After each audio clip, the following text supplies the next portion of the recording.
అద్భుతమైనటువంటి పాత్ర పోషించినటువంటి మహానుభావుడు హనుమ.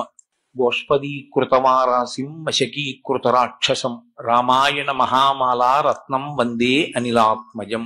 ఆయన గురించి స్తోత్రం చేస్తే ఇదే స్తోత్రం చేస్తాం. ఏదైనా మనం మెళ్ళో ఒక హారం వేసుకున్నాం అనుకోండి, ఆ హారానికి రెండు వైపులా పేటలు అంటారు.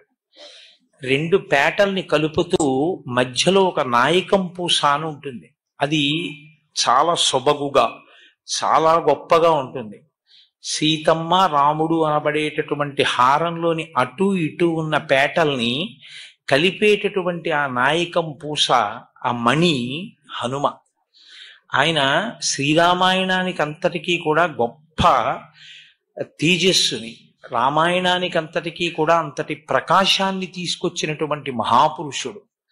అసలు స్వామి హనుమ పేరు చెప్తే చాలు, బుద్ధిర్యశో బలం ధైర్యం నిర్భయత్వం అరోగత అజాడ్యం వాక్పటుత్వం చ హనుమత్ స్మరణాత్ లభేత్.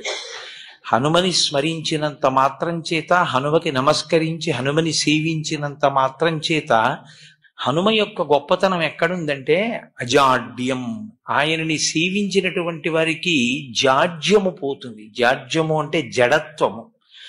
జడత్వము అన్న మాటకు అర్థం ఏమిటంటే స్పందన శక్తిని కోల్పోవడం.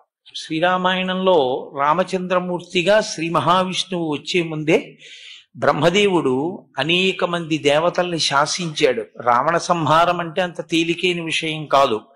నరవానరముల చేత సంహరింపబడడు కనుక, ఆయన నరవానరముల చేత సంహరింపబడనని వరం అడగలేదు కనుక మీ అందరూ కూడా వానరాంశలలో వెళ్ళండి అన్నాడు. దేవతలందరూ వానరుల యొక్క అంశలలో వచ్చారు. కానీ ఒక్క హనుమ అవతారం మాత్రం చాలా విశేషమైన అవతారం. అసలు శ్రీరామాయణంలో విచిత్రం ఏమిటంటే బాలకాండలో హనుమ కనపడరు, అయోధ్యకాండలో కనపడరు, అరణ్యకాండలో కనపడరు. ఆయన కనపడేది 3 కాండలు దాటిపోయిన తర్వాత 4వ కాండ కిష్కింధకాండ ప్రారంభంలో కనపడతారు.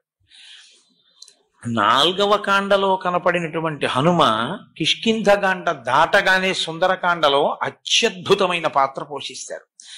ఇంకా తర్వాత శ్రీరామాయణంలో కిష్కింధకాండ వరకు ఉన్న పాత్రల్ని మర్చిపోయిన వాళ్ళు ఉంటారేమో, కానీ ఇక హనుమ పాత్ర మాత్రం ఎవ్వరూ విడిచిపెట్టలేరు. అంత గొప్ప స్థితిని పొందుతుంది. 7 కాండల రామాయణంలో ఉత్తరకాండ చాలా మంది చదవరు, 6 కాండలే చదువుతారు. 6 కాండలలో 3 కాండలలో అసలు హనుమ గురించి ఏమీ లేదు. 4వదైన కిష్కింధకాండలో ఆయన ప్రవేశం. 4వదైన కిష్కింధకాండలో హనుమత్ ప్రవేశ సమయంలో అసలు ఆయన ఎలా పుట్టారు అన్నదాన్ని మహర్షి చెప్పలేదు. అకస్మాత్తుగా హనుమ ఆ భయపడిపోతున్నటువంటి సుగ్రీవుణ్ణి నువ్విలా భయపడకూడదు అన్న దగ్గర ప్రారంభం హనుమ పాత్ర ప్రవేశం. ఎవరి హనుమ, ఎక్కడి నుంచి వచ్చారు, మధ్యలో ఒకసారి సంక్షిప్త పరిచయం మాత్రమే చేస్తారు. కానీ అసలు హనుమ యొక్క అవతార విశేషాన్నంతటినీ కూడా శ్రీరామాయణం ఉత్తరకాండలో చెప్పారు.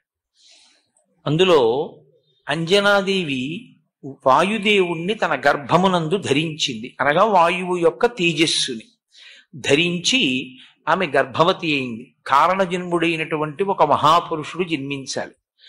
ఆమె పర్వత గుహలో ఉంది ఆ సమయంలో, అరణ్యంలో. ఆమెకి శాలిశూక నిభాభాసం ప్రసూతేమం తదాంగన ఫలాన్యాహర్తుకామావై నిష్క్రాంత గహనే వనే అన్నారు మహర్షి. ఆమె శాలిశూక నిభాభాసం, హనుమ యొక్క రంగు గురించి లోకంలో రకరకాల అపోహలు. ఆయనకి తీసుకెళ్లి నీలం రంగు వేసేస్తూ ఉంటారు. అసలు ఆయన రంగు అది కాదు. ఆయన పచ్చగా బంగారం ఎలా ఉంటుందో అలా ఉంటారు. వేష్టితార్జున వస్త్రంతం విద్యుత్ సంఘాత పింగళం అంటారు సుందరకాండలో మహర్షి. మెరుపుల పోగు ఎలా ఉంటుందో అంత పచ్చటి రంగు అయింది. శాలిశూక నిభాభాసం అంటే ఒక ధాన్యపు గింజని తీసుకుని పట్టుకుంటే దాని మొన ఎలా ఉంటుందో అంత పచ్చగా మిరిసిపోతున్నటువంటి హనుమ ఆ అంజనాదేవి యొక్క గర్భము నుండి బయటికి వచ్చారు. ఆవిడికి ఆకలేసి ఓ పండు తిందామని ఆ గుహలోంచి ఆ పక్కన ఉన్న అడవిలోకి ఆవిడ వెళ్ళింది. ఫలాన్యాహర్తు కామావై నిష్క్రాంత గహనీవని.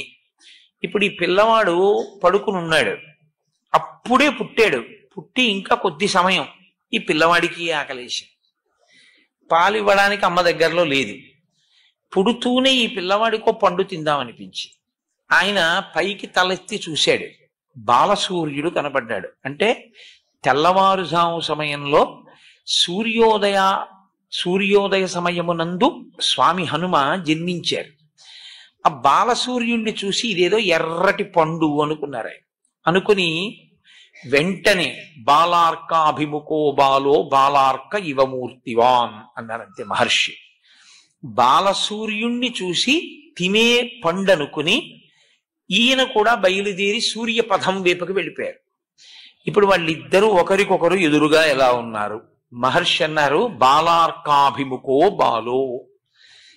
బాలసూర్యుని ఎదురుగుండా నిలబడిన ఈ బాలుడు కూడా అంతే తేజస్సుతో ఉన్నాడు.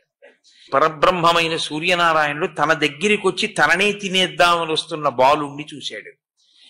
అరెరే, నేను ఇంత తేజస్సుతో నిలబడితే ఈ పిల్లవాడు కాలిపోతాడు. ఈ పిల్లవాడి యొక్క జన్మయే అపురూపము, అసాధారణము. వీడు లోకంలో తరువాతి కాలంలో చాలా ఉపకారం చెయ్యవలసిన వాడు. కాబట్టి ఈ పిల్లవాడిని నేను చెనకకూడదు అని తన తేజస్సుని ఉపసంహారం చేశాడు. ఆ పిల్లవాడు దగ్గరికి వెళ్ళిపోయి ఆ సూర్య బింబాన్ని పట్టుకున్నాడు, పండనుకుని తిందామని. అది పర్వకాలం కాబట్టి రాహువు సూర్యుణ్ణి గ్రసించడం కోసమని ఆయన వచ్చాడు. పిల్లలకి చాపల్యం ఉంటుంది, కాసేపు ఇది పట్టుకుంటారు, ఇంకొకటి కనపడది ఆకర్షణీయంగా అనిపిస్తే దీన్ని విడిచిపెట్టి దాన్ని పట్టుకుంటారు. కాబట్టి ఇప్పుడు ఆయన ఈ సూర్యబింబాన్ని విడిచిపెట్టి ఆ రాహువుని పట్టుకోవడానికి వెళ్ళారు. ఆ రాహువు ఈ పిల్లవాడిని చూసి హడిలిపోయాడు. హడిలిపోయి, నాకు దేవతలు వరమిచ్చారు, నేను మాత్రమే పర్వకాలంలో సూర్యచంద్రుల్ని రాహువు కేతువు తినాలి, అటువంటిది ఇవాళ ఒక పిల్లవాడు కూడా వచ్చాడు, కాబట్టి దేవతలు మర్యాద తప్పారు, కాబట్టి దేవతల అధిపతినైన ఇంద్రుణ్ణి అడుగుతానని చెప్పి ఆయన వెనక్కి తిరిగి వెళ్ళిపోయాడు. ఈ పిల్లవాడు గబగబా వచ్చి మళ్ళీ సూర్యబింబాన్ని ఈలోగా రాహువు దేవలోకానికి వెళ్ళి దేవేంద్రుడికి ఫిర్యాదు చేశాడు. అయ్యా, పర్వకాలంలో నేను తినాలి, కానీ వేరొక పిల్లవాడు వచ్చి తినేస్తున్నాడు సూర్యుడిని, అది ఎలా సంభవం? నేను వస్తాను పద అని ఇంద్రుడు బయలుదేరి వచ్చాడు ఐరావతం మీద. ఈ పిల్లవాడు సూర్యబింబాన్ని పట్టుకుని అది ఏదో కొరికి తినబడేటటువంటి పండనుకుని కొరకబోతున్న సమయంలో మళ్ళీ రాహు వచ్చాడు. ఆయన మళ్ళీ ఈ బింబాన్ని వదిలేసి రాహువు దగ్గరికి వెళ్ళాడు. రాహువు భయపడి వెనకనున్న ఇంద్రుడి దగ్గరికి వెళ్ళాడు. ఈయన మళ్ళీ రాహువుని విడిచిపెట్టి ఇంద్రుణ్ణి చూశారు. ఇంద్రుడు ఏనుగు నచ్చింది ఈసారి ఆయనకి, ఎందుకంటే తెల్లగా ఉంటుంది ఐరావతం పుష్టిగా. ఈ పండు బాగుందని ఐరావతాన్ని వెళ్ళి పట్టుకుని కొరకబోతున్నారు. ఎక్కడ లేని కోపం వచ్చి ఇంద్రుడు వజ్రాయుధం పెట్టి కొట్టాడు. కొడితే అంతే, ఎడమ దవడ విరిగి ఆ పైనుంచి కింద పడిపోయారు. శ్రీరామాయణం ప్రకారం ఆయన ప్రాణములు ఉగ్గడింపబడ్డాయి. కింద పడిపోయి ఆ గుహలో రాతి మీద పడి కింద పడిపోయారు. కింద పడిపోగానే వాయువుకి తెలిసింది విషయం.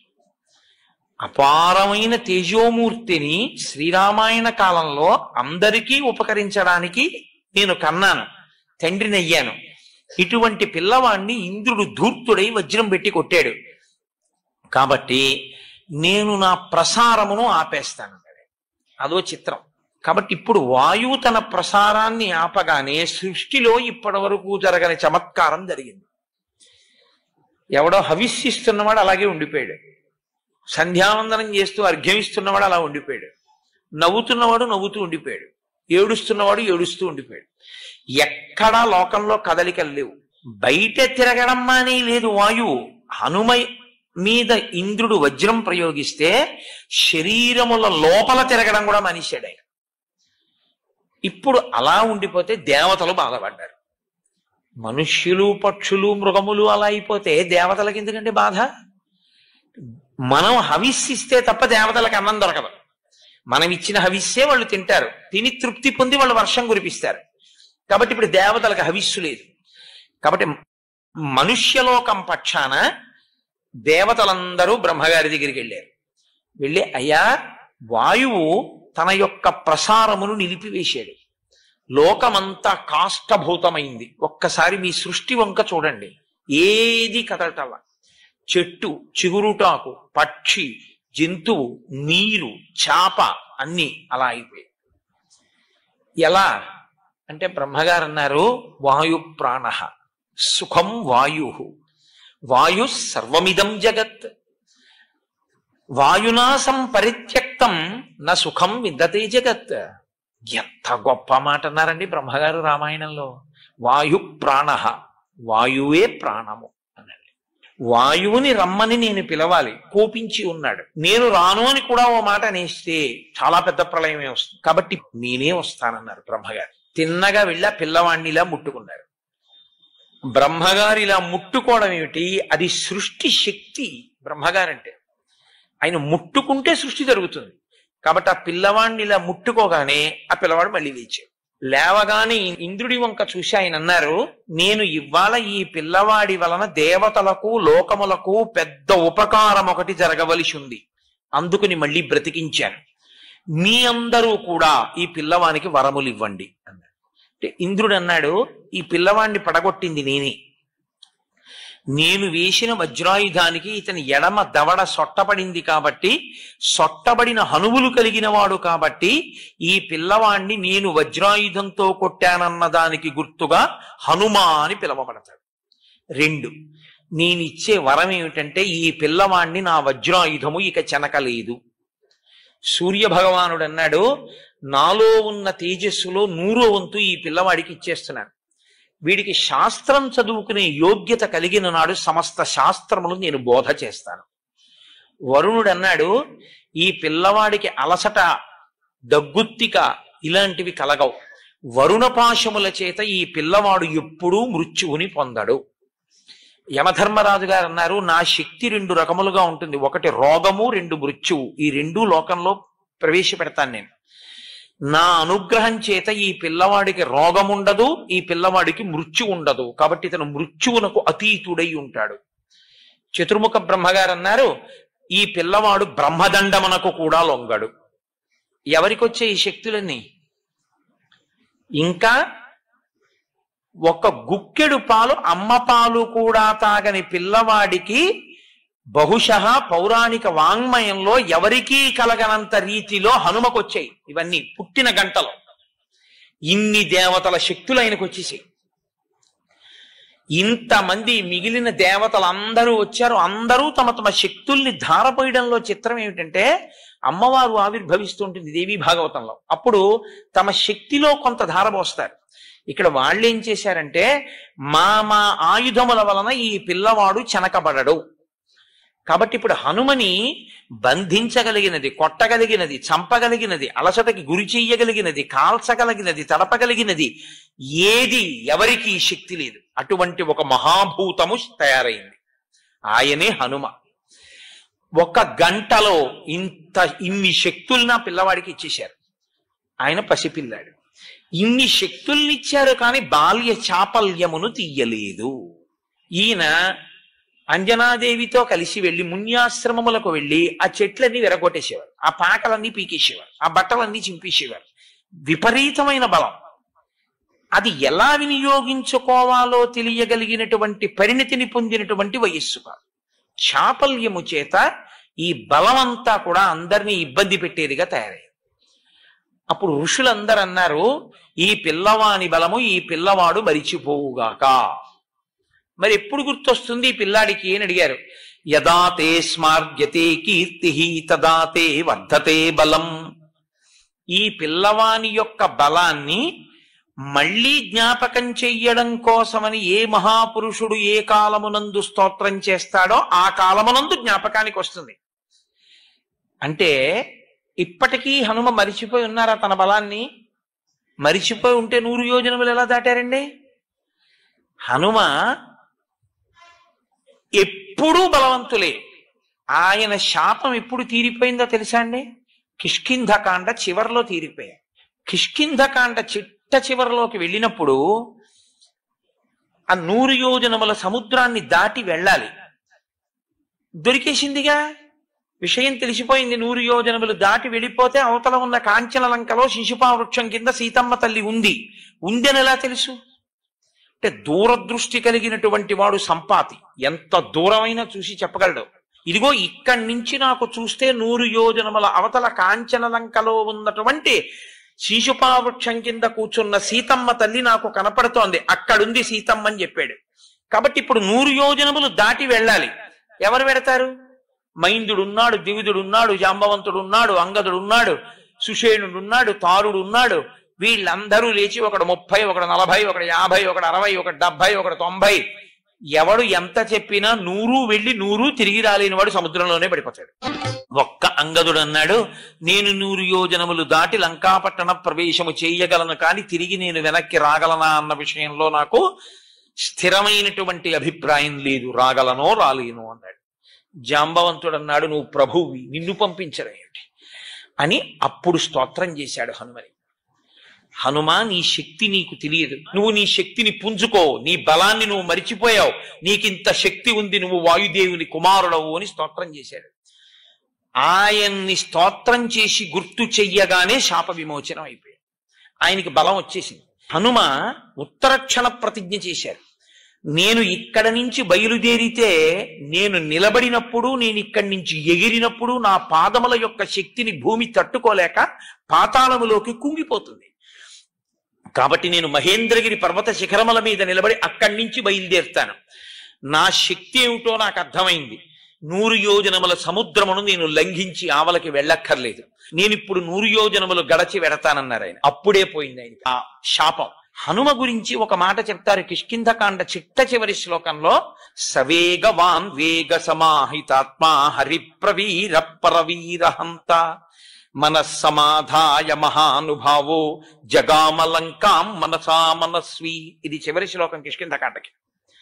మహర్షి అన్నారు, శరీరంతో వెళ్ళాలి సముద్రం దాటి, మనసుతో వెళ్ళిపోయారు హనుమన్నారు. అది ఆయన మనోజవం, ఆయనకేం భయం లేదు. హనుమ అంటే హనుమే. అందుకే రామాయణంలో మీరు జాగ్రత్తగా పరిశీలిస్తే హనుమ ఎక్కడ ఉంటారో అక్కడ ప్రాణములు నిలబడతాయి. మీరు చూడండి, ఆయన మొట్టమొదట కిష్కింధకాండలో కనపడ్డప్పుడు సుగ్రీవుడు హడిలిపోయి పారిపోతున్నాడు. ఆపారు ఆయన. ఎందుకు అలా పారిపోతున్నావు అని అడిగారు. లఘుచిత్తతమాత్మానం నస్థాపయసి యోమతః అన్నారు ఆప్ చేసి. ఇంత తేలికైన మనస్సున్న వాడివి, ఇంత పిరికి వాడివి, నువ్వు వానరాజ్యానికి రాజు అవుతావా నువ్వు? అహో శాఖా మృగత్వంతే అన్నారు. అది మంత్రి అంటే. ఎప్పుడు ఎలా మాట్లాడాలో అలా మాట్లాడారు. కొమ్మల మీద తిరిగే కోతి ఏమిట్రా ఈ పరుగో అని అడిగారు. ప్రభువు అని దయ చూపించలేదు. ఏమిటా పరిగెత్తడం ఏమిటి? ఎందుకు పరిగెడుతున్నావు ఋష్యమూకం మీద? వాలి రాడుగా ఇక్కడికే, దేనికి నీకు భయం?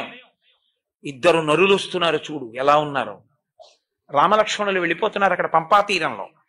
వాలి పంపి ఉంటాడు నన్ను చంపడానికి, వాళ్ళిద్దరిని చూస్తే భయం ఇట్లా, అందుకే పారిపోతున్నానన్నారు. చూస్తే పారిపోవడమే, వాళ్ళెవరో ఏమిటో నేను కనుక్కొస్తాను, అలా ఉండు. వెళ్ళి రామలక్ష్మణులతో సుగ్రీవుడికి మైత్రి చేయించారు. రామలక్ష్మణులకు సుగ్రీవుడికి మైత్రి జరిగింది కాబట్టి సుగ్రీవుడికి రాజ్యం వచ్చింది. సుగ్రీవుడి భార్య రుమ సుగ్రీవుడికి దక్కింది. అసలు యుద్ధకాండలో ఆయన చేసినటువంటిది ఒక అత్యద్భుతాన్ని చేశారు ఆయన. అది అనన్య సామాన్యం. ఎందుచేత అంటే ఒకరోజు యుద్ధకాండలో ఇంద్రజిత్ యుద్ధం చేశాడు. యుద్ధం చేసినప్పుడు వానర సైన్యంలో ఎవ్వరూ లేచి నిలబడడానికి వీలు లేకుండా రామచంద్రమూర్తి అంతటి వాడు నిలబడిన తీరుని వాల్మీకి మహర్షి వర్ణించారు. వడగళ్ల వానలో నిలబడిన వాడిలా ఉన్నాడు రాముడు అన్నారు. ఒక వానరుణ్ణి కాదు, కొన్ని కోట్ల మంది వానరుల్ని, 84 కోట్ల మంది వానరుల్ని అని నాకు జ్ఞాపకం. ఆకాశంలో మేఘాల చాట్న ఉండి ఎప్పుడు బాణం తీశాడో, ఎప్పుడు బాణం వేశాడో తెలియకుండా అందరి శరీరంలోనూ బాణాల ములుకులు విరిగిపోయాయి. కొన్ని లక్షల మంది చనిపోయారు, కొన్ని లక్షల మందికి కాళ్ళో చేతిలో విరిగిపోయాయి.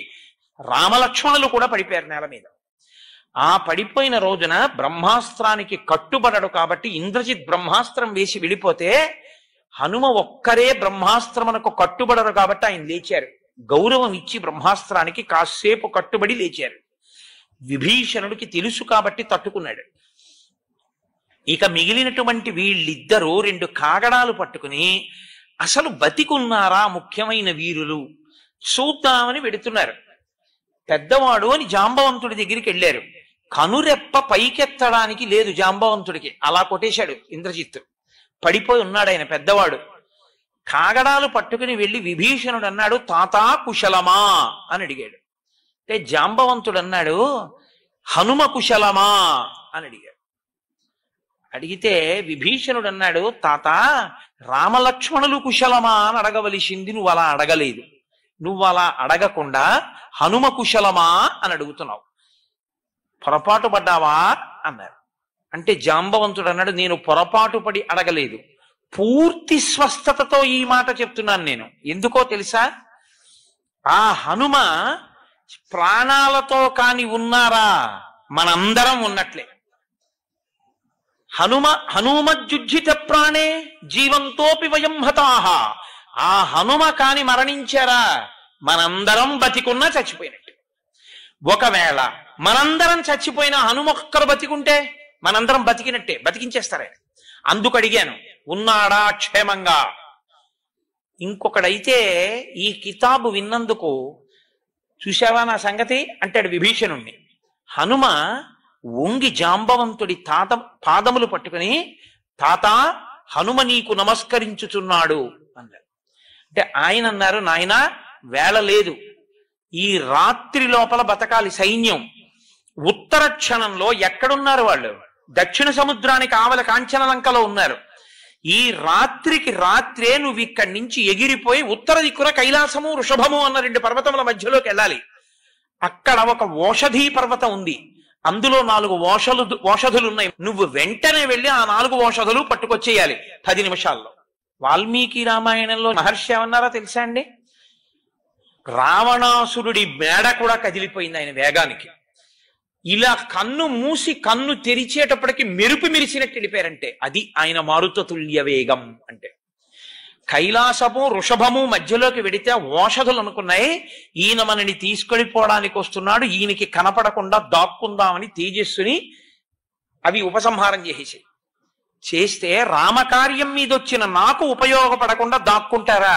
మీరెక్కడున్నా మా వైద్యుడున్నాడు సుషేణుడు, ఆయన కనిపెడతాడు అని పర్వతాన్ని పెకలించి తీసుకొచ్చేశారు లంకాపట్టణానికి.